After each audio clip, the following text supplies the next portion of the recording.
Well, a very good evening, everybody. How are you doing on this Tuesday evening? If you're watching live, Graham Easton's playlist on Facebook Live and also on YouTube or live from the Well podcast studio in Edinburgh, keeping socially distant. Keith's here pressing all the magic buttons in the studio here.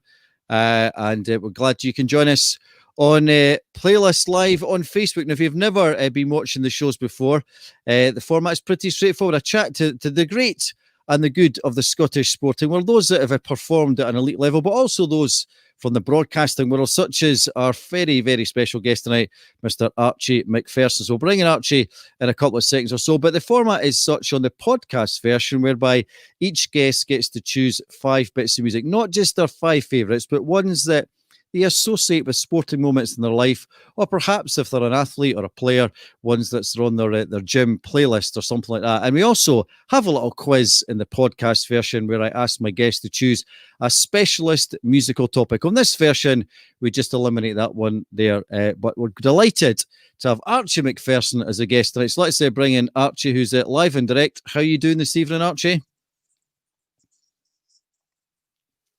Fine. Looking forward to this. Nice to meet you in flesh for the first time.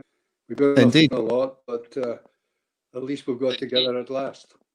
We have indeed. So there's a slight delay if you're watching live on Facebook or YouTube, but we'll still get the chat from Archie. Archie, like all guests, has chosen 5 bits of music which are motivational to him, or perhaps, as I say, may have a link to a sporting moment in his long, illustrious career in broadcasting and sport. We'll come on to that kind of later on, but we're in the middle of all this COVID nonsense, but I've just always asked my guests just now how they're getting on with COVID, or perhaps they've found something new about themselves that they never knew before. Maybe they've taken up some new hobby or interest that they would never have done in COVID times. So for Archie, how have you found COVID? Have you been learning any new skills or doing something completely different that you might not normally have done? Well, in a sense, I did. But to start off, I was very busy. I'm finishing a book. I'd written a book which was to coincide with May 10th, 1980, which was famous or infamous Hampden riot at the Old Firm Cup final.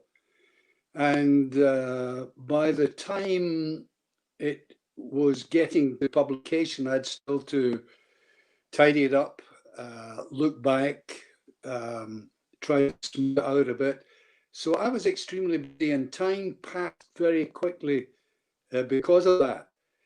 And then, of course, when you bring the book out, and the book, if you don't mind me saying, Absolutely. mentioning the title, More Than a Game, which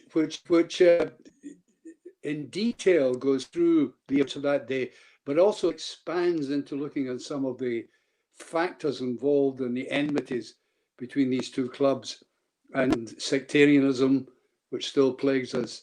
So there's a lot to do. So that meant that even though I was listening very carefully to what was happening in the outside world, I was cocooned in this very room, this study of mine, finishing the book, putting it its final touches. And then eventually, when you finish a book, you tend to have this experience of being in a huge vacuum. Nothing is happening, because if you're doing a book, it's intensely isolationist. You're robbed of human contact for so much that it's very difficult to get back to normality. And it's since I've written, it was my 9th book, I was kind of accustomed to it. But even though I was accustomed to it, because you're an habitual book writer, you miss writing. So yeah. I was at my wit's end for about, I would say, about a month. And then a little memory blossomed in my mind when somebody had said to me, why haven't you done an audio book? And I remember one of the best books, or best selling books I had written, was on Jock Stein, the definitive biography of Stein. So I decided to have a go at that. And so I spent about 3 weeks going through the text, reading the text. And that was an awesome journey, because even though it started off as a bright idea, you had to actually do it And we're talking about reading 120,000 words, which panned out to 14 and a half hours of listening time. But I was lucky because I got a BBC producer, a sound man who produced this for me. I've known him from way back in BBC days. He, Colin Sinclair, who actually helps the BBC do all the sound broadcasts from football matches. Yeah. All over the country. And he produced it and edited it, because if you do 100,000 words, you'll sometimes make fluffs, to be perfectly honest with you. So he smoothed it all out again. So these two things, first of all, finishing a textbook, then doing an audiobook, kept me going. And I just felt, maybe in a kind of paradoxical way, kind of safer than some other people because of my total involvement in doing these things. Yeah. Great stuff. And so let's take a wee trip down memory lane. We're obviously going to come on to kind of commentary and the various things you've done, and we'll get a few questions from the viewers. This could easily be a 2-hour show, but obviously we can't do that all night tonight. So just going back through history books, what was the sort of catalyst for you get involved in kind of sport? I'm guessing, like a lot of people growing up, you know, they love football, for example. They went to school, they played in the park or the garden, they came back home, had their tea, they went back out again. Was that a kind of a similar model for Archie? Were you one of those guys who was always out playing football in the park with your pals, and then you got a love for that? Yeah, of course. I'm no different from the traditional Scottish working class boy who spent a lot of time in the parks playing with a football, or playing with a tanner ball up at close, wee headies. I come from the east end of Glasgow and Shettleston, and you had to play football or else you were considered rather odd. So, but in any case, I didn't need that impetus. I just loved football. I was brought up in it. The talk, as I can imagine, about football and about heroes in football.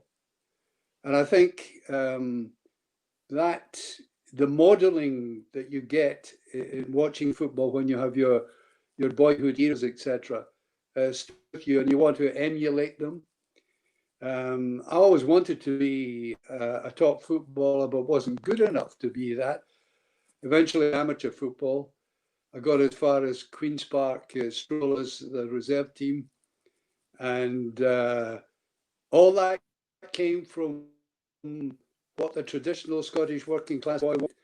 That was to be successful on a football. So I was different from anybody else in that respect. Yeah. So what was your it, of course, was another thing. Yeah. So what was your position, Archie? Were you a strapping centre half, or what was your favourite position? No, I was fast. I was a runner. I did a lot of running in my day, so I usually played on the wing. And I did not fall into the tradition of the great Scottish wingers whom I watched through the years, from Jimmy Delaney of Celtic, Willie Waddle of Rangers, Smith of Hibs, wingers like that, brilliant wingers. And then ultimately to the likes of a Davy Cooper or a Jimmy Johnson and so on. I was nowhere there, I can assure you. But you feel in your mind that you might be able to reach that level someday. So yes, I was a winger more than anything else. My father was a professional player, and he was a powder hole sprinter. And I always felt, when I look back on his career, just how difficult it was or how much more advantages I had in life compared to him. He was a baker, and he used to do a night shift in the bakery, leave the baking house at about 8 o'clock in the morning, go for a quick wash, get his boots in a little bag, get on a train and head to Stirling, where he played for Queen's Park, which later, as you probably know, became Stirling Albion. And he couldn't possibly have been up to the physical nature of the game with that background and that working experience, almost finding it impossible to separate work from football. Natural speed, I think this is what kept him going. He was very fast. And he played a lot of junior football before he eventually went to what was then senior level at Kings Park. Yeah. And you probably know Kings Park became Queen's Park thanks to the Luftwaffe, because on the night of the Clydebank Blitz, the German planes flew back from Clydebank, having to unload some of the bombs before they got back home over the North Sea. And they let loose some bombs over central Scotland, and one landed on what is now Stirling Albion's ground and was Kings Park. So it put that club out of existence. So that was my background. That was encouragement to try and do something in football. Yeah. Although eventually I began to realize I was never going to reach the top heights of the game. Yeah, and so the move into broadcasting, you were a teacher in the primary sector, and you were a head teacher for a number of years. But the progress and the sideways move, if you like, into broadcasting, was it like a lot of people where you'd sort of dabbled in it? You'd maybe started a bit of the writing that you now do a lot of just now. Was it a sort of hobby that then very quickly, with a bit of pushing from your point of view into broadcasting, was it part-time opportunities, then you got this offer of a contract? Is that how it worked at the BBC? Well, when I was a teacher, I wasn't earning much money. I became the master of a school. And even at that stage, I always felt I wanted to do something extra. And I always had been writing. I was the editor of the school magazine. I wrote short stories and sent them off to various publications, and they came back like ping pong balls, or rejection slips, like ping pong balls from the other side of the net. They just flew back at me, and at first it was very dispiriting. Then one day I was in my future wife's house, my fiance at the time, and I picked up a newspaper to which I had sent a short story. And lo and behold, it was there. They hadn't warned me that they had accepted it. I have it that opening something and reading something of your own in public for the first time is like seeing your firstborn. It really, for a writer, it's just an enormous. I have to say, that moment exceeds any other moment I had at World Cups or Olympic Games, because it was the opening of a door for me. A new life had started because of that acceptance. And then, of course, that was pretty minor compared to what then was to happen, because I started to send stories to the BBC, and one was accepted. It was a story of a mining village at the time.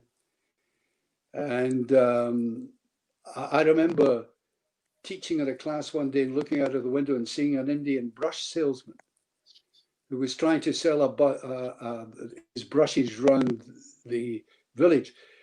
And a little boy was trailing all the way through, a wee boy that wasn't probably had just been in the infant stage in school. And I wrote a story of the relationship between the pair of them, and the BBC accepted it. It was accepted by a man called James Crampsey, who was the head of BBC Scotland, of talks and plays at the BBC Scotland at the time. And he was Bob Crampsey's uncle. Yeah. He accepted my experience with BBC. Great stuff. Now we've got a lot of questions coming in already, Archie, and I'm conscious to give people the time of that just now.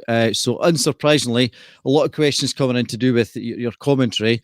So we'll fire in some just now. So we'll put them on the screen for you to read and see if you can answer them, Archie. So the first question is coming from Craig Moyer. He says, what's the worst gantry Archie's commentated on? And that's going to be quite tricky because there's been some shaky gantries across Scotland that you've commentated from, Archie, but can you identify the worst gantry that you've commentated on at all? Well, the shakiest gantry, you put them in different ways. Maybe worse is too exact. There were different ones. The sugariest one was at the old Muirton Park, Perth, watching St Johnstone. And the trouble with that was the crowd below knew it was sugary. And to our astonishment, they helped with the sugariness. They were shaking it as well at times. So that was definitely the sugariest one. There were two which would conceivably be the oldest. Aberdeen, Pittodrie, before they built the new enclosure, the enclosure that now stands there, because the wind came right off the North Sea in the middle of winter. And I remember when Aberdeen played Juventus in a European game, an Italian commentator turned up. They had flown in the morning of the game, and he was dressed for Italian Firenze or Florence weather. Well, that doesn't go down well when you're sitting with the North Sea at your back. Yes. And literally, the man froze. We had to lift him out of his seat at the end. He didn't realize just how bad it was going to be. So that was the coldest in that respect. Yeah. Also, Easter Road. Easter Road is one of the highest, leaving the major stadiums out like Hampden.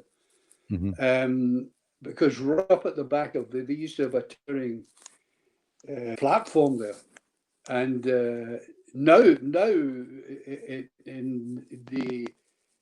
the new stadium, I think it's entirely different.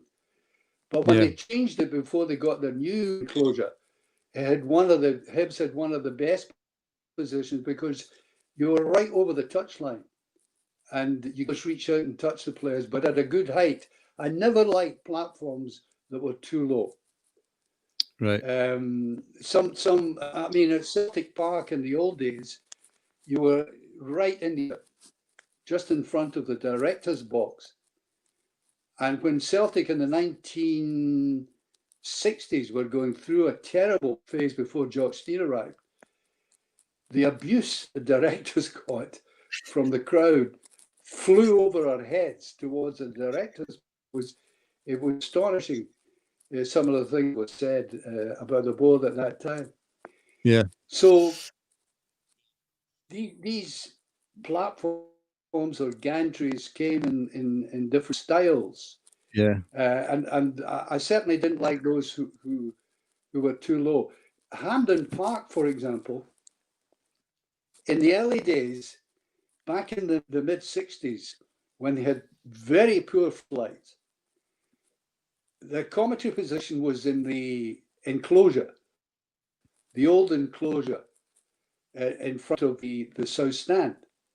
Yeah. You felt that you were actually below the level of the ground. I mean, you could see the studs in the boot, so low. And I remember on one famous occasion, we were doing a semi-final, Rangers against Kilmarnock, semi-final of the Scottish League Cup, on a very dreary night, very cold night, and the floodlights were awful. Well, the final score in that game was 6-4 for Rangers. There were two hat tricks by the McLeans on either side for Rangers and Kilmarnock, 6-4. But if you watch Sports Reel at night, it was a 1 draw. We missed 8 goals. You might think it's incredible, but the thing is, we used film cameras in those days. Yeah. And a reel would last 2 minutes, and then the cameraman would have to dive over to the other canister and start the other reel. So in so doing, sometimes a goal was scored as he was making the switch from one camera to the other. We also had a young trainee cameraman working that night, and he was terribly nervous. He kept dropping canisters. He was making mistake after mistake, and the whole thing was a catastrophe. 6-4. Yeah. And we only got these 2 goals. So years later, I'm traveling to the States, and I get a call from an air hostess who says to me, there's a man in first class would like to buy you a drink. I was out of my seat like a flash to take a drink from somebody in first class. I got down there, and there was the young trainee cameraman who really balls it up that night, on his way to Hollywood to make a film. His name was Bill Forsyth, right? Who made Gregory's Girl. Yes, indeed. What a film that is. I put my arm around him and said, "You really come on in life?" He said, "Yes, I know, I'm off to Hollywood." I said, No. I said, that film you made about the footballing girl, at least we saw the bloody ball in the game, as opposed to that night at Ham when you were walking. Brilliant. So great stories. So, if you've not identified already, Archie is the world's greatest storyteller, and I feel really bad for saying so. We're going to have to kind of move on to the next couple of questions, otherwise we'll hear to midnight, which should be fantastic. But I'm sure we all want to watch the news at 10 o'clock. So if you've just joined us, welcome on to Playlist Live with me, Graham Easton. We're speaking to the legendary Mr. Archie Macpherson, who's got some great tales, as we should all expect. We've got a few questions coming in. If you want to pose a question for Archie, then just do so in the comments. We'll get through as many as we can. I'll do my best to keep Archie sort of to the point in the nicest possible way. We'll rattle through as many questions as we can. Now, this next one, Archie, is kind of linked to the commentary which you were beginning to describe. But I think it's a really, really good question. I would have asked it myself, but I'll give the honour to Boise, who's one of our regular viewers. He says, when you're doing your commentary, Archie, did you have a script of things to say, or was it all pretty much off the cuff? I mean, one of the greatest commentators, all being a different sport for me, was Bill McLaren, who had a fantastic, what's known as Big Bill Sheets. Great stats. His own way of doing it. But did you have a similar thing, Archie? Was there a sort of pro forma you followed, or was it just you just called it as you saw in front of you, Archie? What was your style of commentary? Well, we did our homework. We had certain stats beside us. But I was mainly, particularly when we're doing foreign teams, of course, and you had to watch you didn't bombard the listener or the viewer with too many statistics. So I was mostly spontaneous. I didn't have any phrases written down or anything like that. Yes, I had the number of caps somebody had, what age he was, whether his granny had dandruff, and these interesting things. But in essence, it was spontaneity I went after. I mean, statistics can be the refuge of the scoundrel. I think there are one or two commentators who went over the top with them, and all they relied on was statistics. I won't mention any names, but no. And I didn't go down that line. I'm not saying that made me any better, but I certainly relied on spontaneity. There was a lot of risks involved in that as well, of course, because sometimes you say something that was unwarranted or inappropriate. But I think that was the best way to approach it, to react as well as you could at what you were actually seeing or experiencing. That was the main thing, keeping people on the edge of their seat. That's what I aimed to do. Now, I'm not saying I was wholly successful, but that was the basic principle. Yeah, I mean, I always enjoy commentators who have got away with words. I suppose it's a natural gift in a way. There's nothing. Yeah, you've got stats, I agree, but the people like yourself, and also like kind of Jock Brown, I think Rory Hamilton's very good as well. There's not too many stats to throw them in when it's appropriate. Now somebody's come in with a question which is linked to that. I suppose it's become a bit of an Archie cliche, and I'm sure you've answered this question lots of times in the past. You may shoot this one down, but James Shields is well. Now James is is just started doing the commentary the in-house commentary for Hamilton Academicals. He was the stadium announcer for a few years, but he says, what a legend Archie is. I think we'll all agree with that one. What's his biggest highlight in his illustrious career? There's a nice easy one. And can I also use his famous woof catchphrase, or not whoosh, woof catchphrase? Now, that's probably one of his cliches that you probably never ever said, but it's just become one of these things that people have assumed that you've said woof. Did you ever say that, Archie? I probably guess you probably never did. No, I made sounds, but I can't think of an explicit sound I made like that. But I played it up. I mean, there's if people have that perception, then I just let them have that perception. They seem to enjoy it, so why not? And it did give you commentators. Actually, I think any broadcaster, not just commentators, seek identification. They seek personality where they are. And whilst I never actually felt conscious of saying anything like that, I just let it drift alongside me, and that was it. I missed the first part of your question. Sorry. James says it's a tricky one, but we'll see if you can answer it. What's the biggest highlight in your illustrious career? That is very tricky.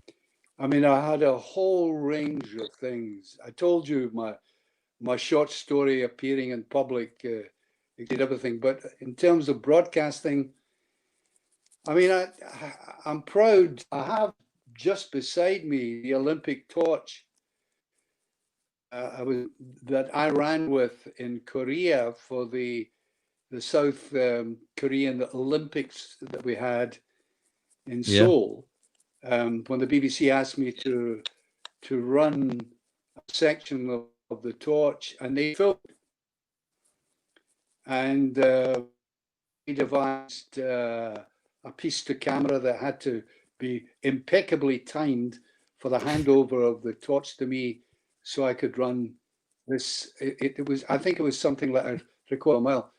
And remember, what people don't realize about the Olympic torch is it's filled with oil, which is what keeps the flame going. And it's very heavy. So about halfway through the run with the torch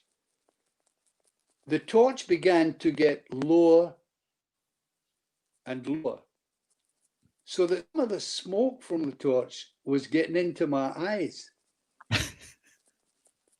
And the tears were streaming down my face. So when I finished it to hand over and the camera said to me, I heard the camera saying, my God, he's emotional. It was the smoke in my eyes that was causing me to weep.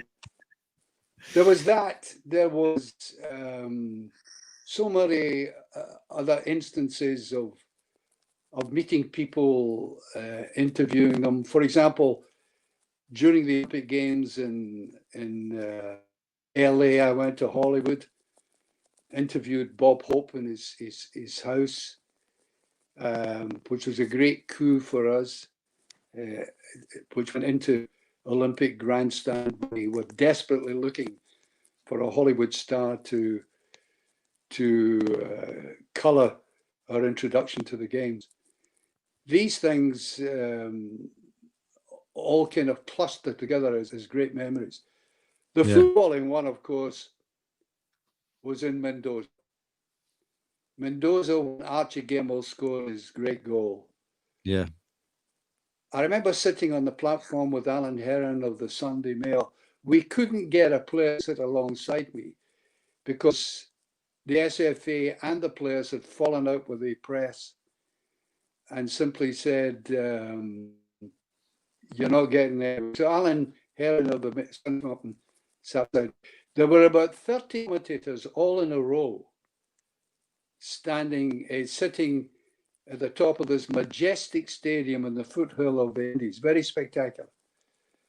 And I kid you not, when Archie Gemmell picked up the ball outside the penalty area, the reaction of the commentators was astonishing because we all had to rise to our feet. Archie's goal was like a visual short story. that I say I was very fond of. With a beginning, a middle, and an end. He picks up the ball. He gets to the edge of the penalty area. That's the middle. He nutmegs Ruud Krol, one of the great defenders, puts the ball in the back of the net. When he did it, I kid you not, a line of commentators standing, having risen to their feet, because the goal just had this development to it, an inevitability to it, after he had passed the last defender, even though he had still to put it past the goalkeeper. And of course, that pursued me through the years, that goal. Because years later, I got a phone call from the man who won the Academy Award for direction, Danny Boyle. And Danny phoned me. I was working for Eurosport at the time. And he said to me, I'd like you to do the commentary again on Archie Gemmell's goal. And I said, why is that? He says, well, it's been a few years since that goal was scored and the sound quality has diminished. So we'd like you to do it again, fresh up for us. And I said, okay. He flew to London. I sat in a studio in Soho in London, a recording studio. And no wonder he got the Academy Award, because he asked me to do it 14 times until he was actually satisfied with what I got. And he kept pushing and pushing for this punchy thing. So he gave me the script. And to be perfectly honest with you, I didn't read the script. I just looked at the amount and the check he was going to pay me for doing it. So I wasn't interested in the actual script itself. So I got a phone call from the Sun newspaper who said to me, Archie, I'm sorry if this is sugaring about, I'll get it right yet. Here we are. Fine, okay. He said, Archie, a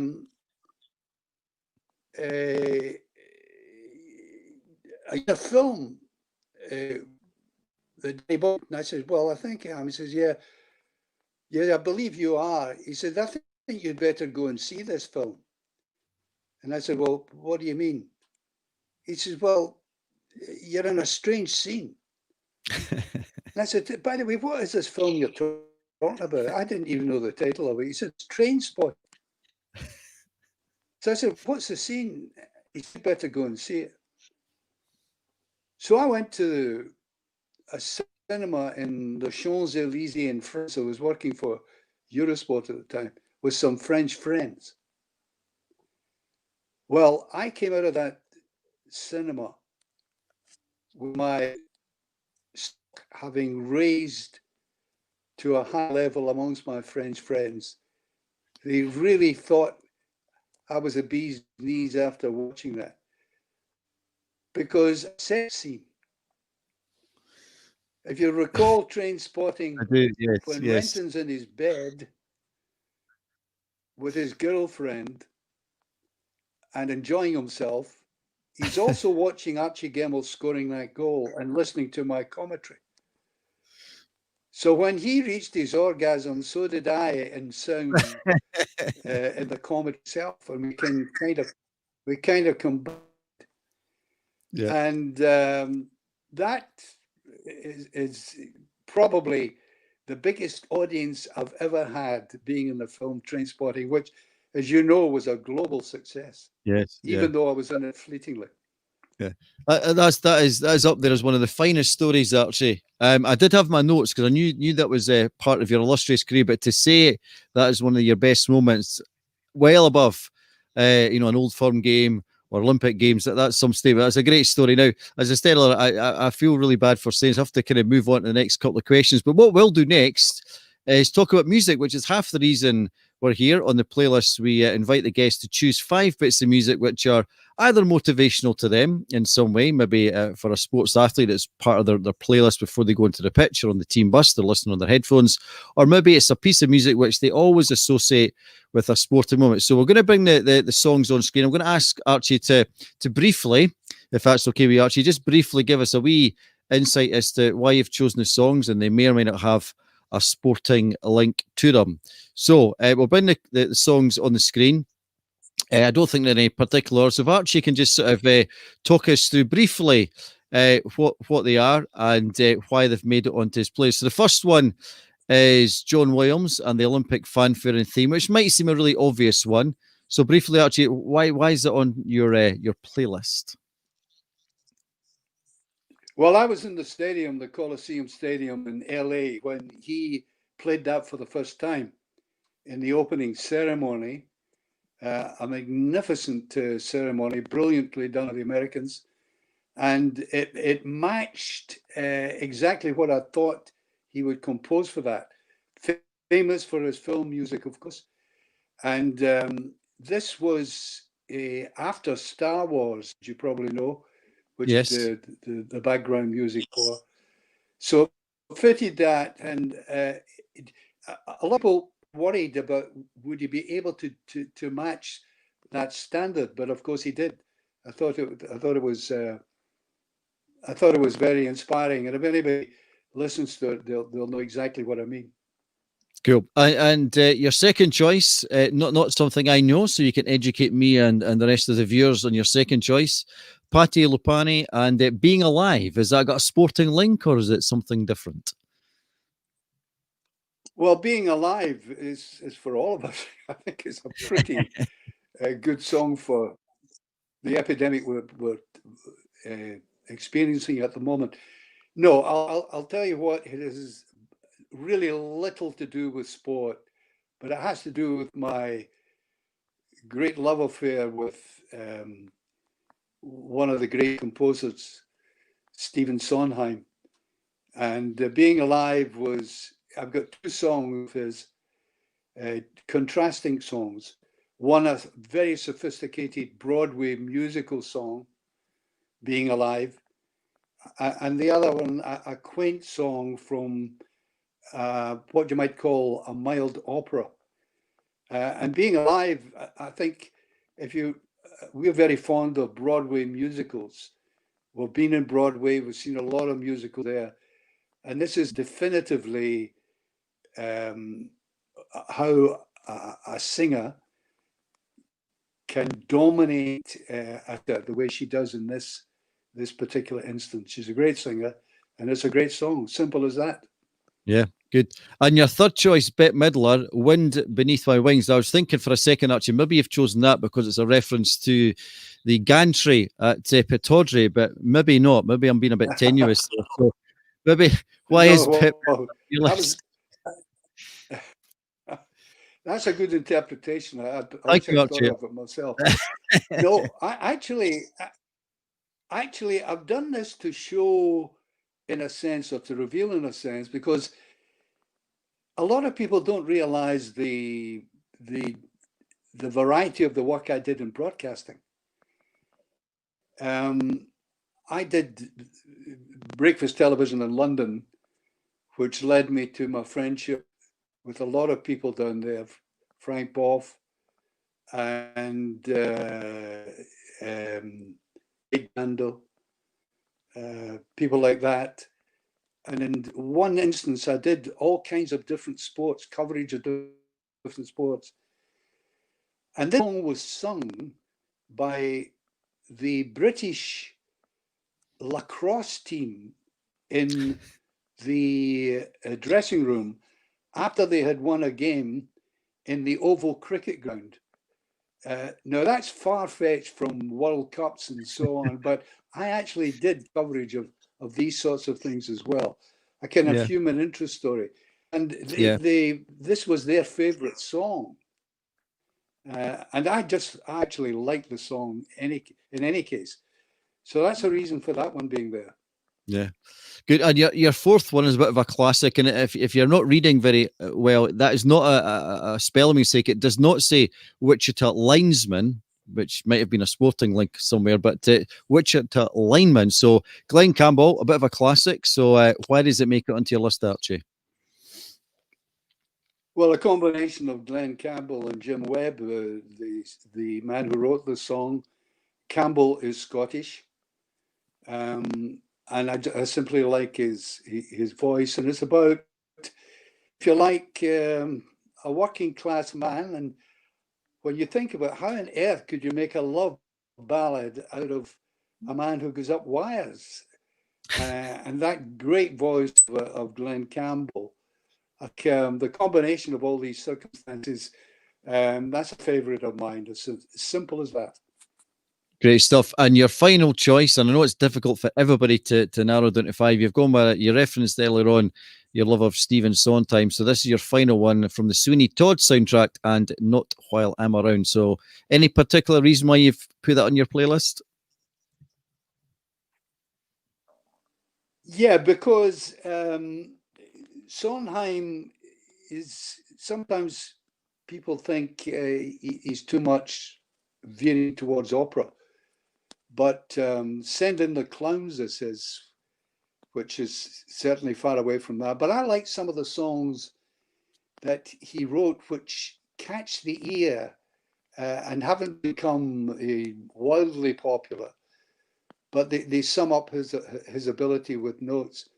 So again, I have to say, I just simply like it.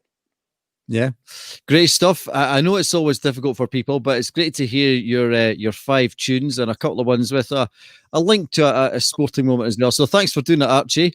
We're now going to bring in a couple of more questions from the viewers, which are coming in thick and fast. So we'll go with Scott. And again, I'm sure you've been asked this question a couple of times in your lifetime, Archie, but we'll put you on the spot again tonight. A nice, easy one. In your opinion, who is the greatest Scottish footballer of your lifetime? You can only pick one, Archie. You probably choose about 10, but is it possible to narrow it down? Absolutely impossible. I'm sorry. It's just simply, I've been asked this question so often. I'm sure. I mean, there's nothing new about it. If I say Jimmy Cowan, for example, does anybody know who Jimmy Cowan is? I'll say no, Archie. I'll admit that I say no. He's a goalkeeper. Yeah, he's a goalkeeper, brilliant goalkeeper. I loved him. If you're talking, I mean, I could go through every position. And pick out outstanding players. But you have to put it in context. You have to say to yourself, well, how well did they play in particular circumstances? For example, you would never rate Billy Bremner along with the elegance of Baxter. But Bremner's performance in the nothing each game against Brazil in 1974 in the Frankfurt Stadium was one of the best ever in a Scottish jersey. It was inspirational after a terrible pre-World Cup tour. Really astonishing performance. You can go through to wingers, seeing the great Gordon Smith. You're an Edinburgh man, I don't know whether you're hard, but Gordon Smith was one of the great wingers in the game. And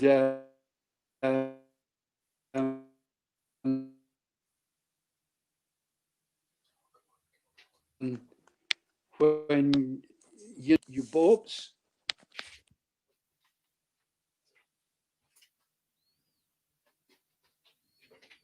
still there to Archie. We can. Oh, he's dropped out there a wee bit.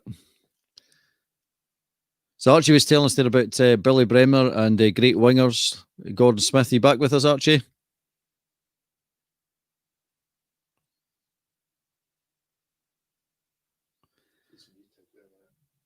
I think we just lost Archie for a second there. So if you've just tuned in, we're chatting to Archie Macpherson on Graham Easton's Plus. He's been sharing his love of music a few seconds ago. He's now telling us, or trying to narrow down his favourite Scottish footballer, the greatest Scottish footballer of all time. He was telling us about Billy Bremner and Gordon Smith as a winger. But it's a very, very difficult question for Archie or anybody to answer, let's be fair, to narrow down their greatest Scottish footballer. I don't know, we'll try Archie once again. Are you hearing us okay, Archie?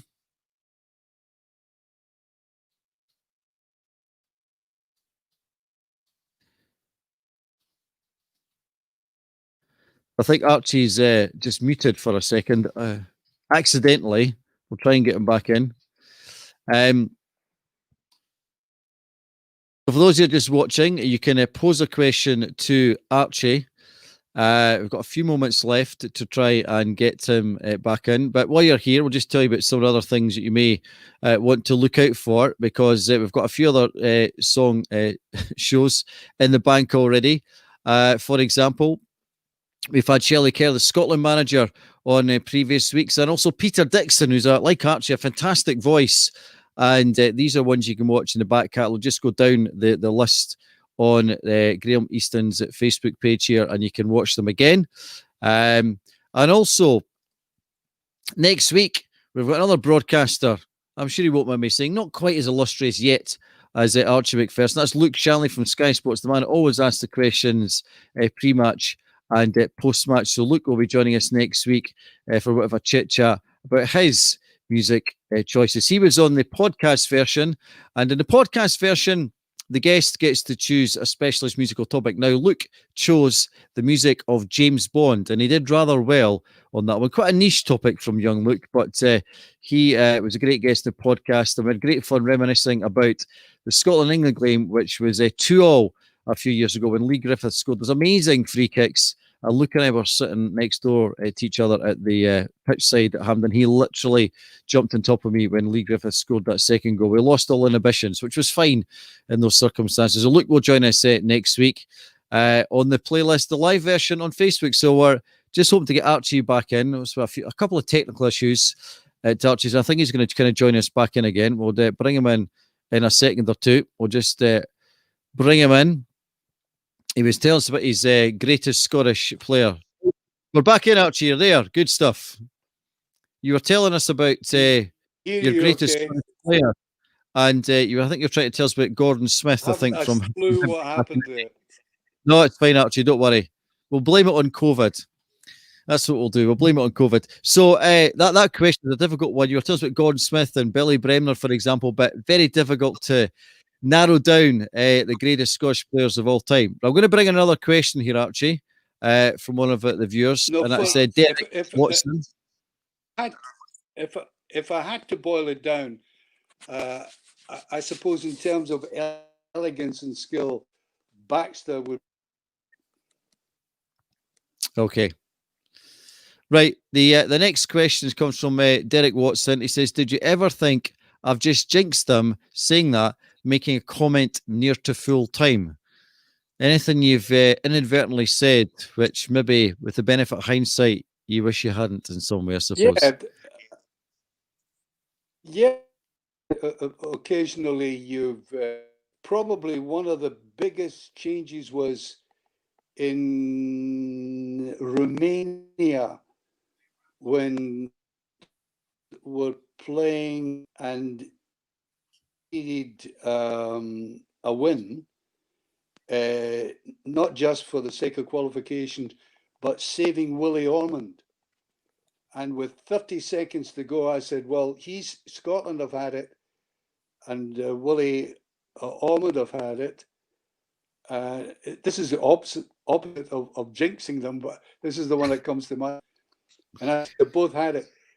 And up came a big centre half, his name just escapes me for the moment, and scored a goal that saved both Scotland and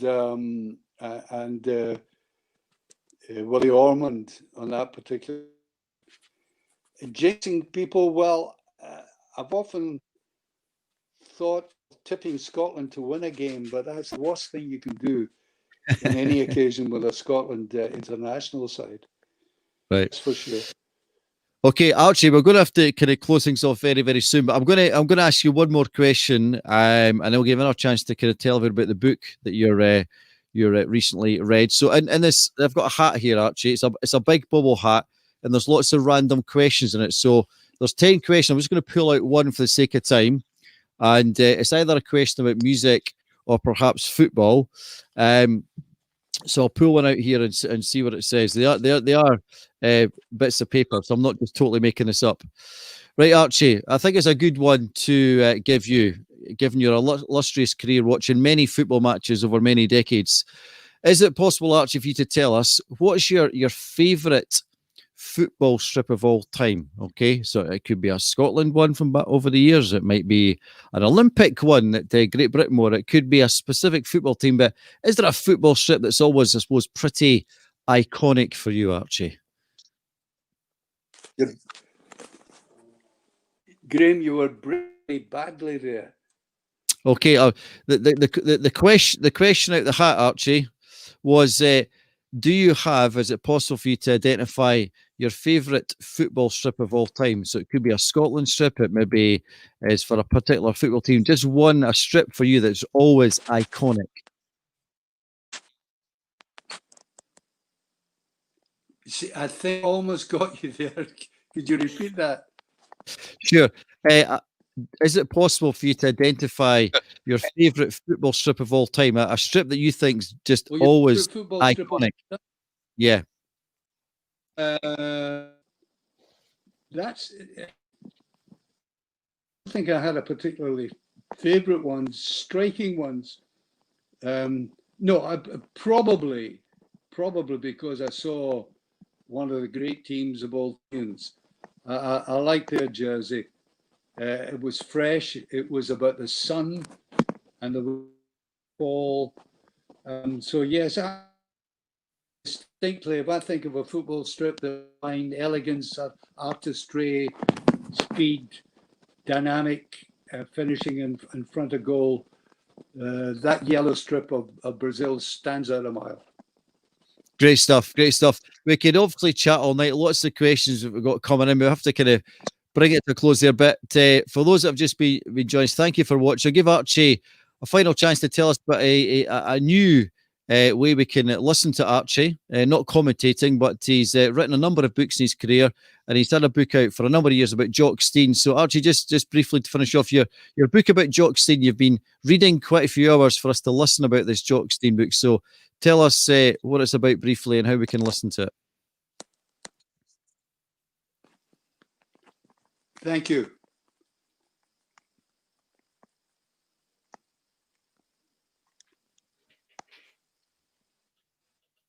So Archie, your book about Jock Stein, you were telling us earlier on that you've recorded many hours. So you want to tell us briefly about your Jock Stein book and how we may be able to listen to it in the not too distant future? Yeah, I must apologise to you viewers. I'm not hearing you properly. You're breaking up badly. I'm as near as my router as I can get. So if I've misheard you, I do apologise. It's okay. I was just saying to the viewers that Archie's written a number of books in his career. One of his best loved books is his book on Jock Stein, and he's recently been recording an audio version of the Jock Stein book, which will avail for your listening pleasure. So Archie's written a number of books on Jock Stein and the Old Firm. He's written one about the More Than a Game, Living with the Old Firm.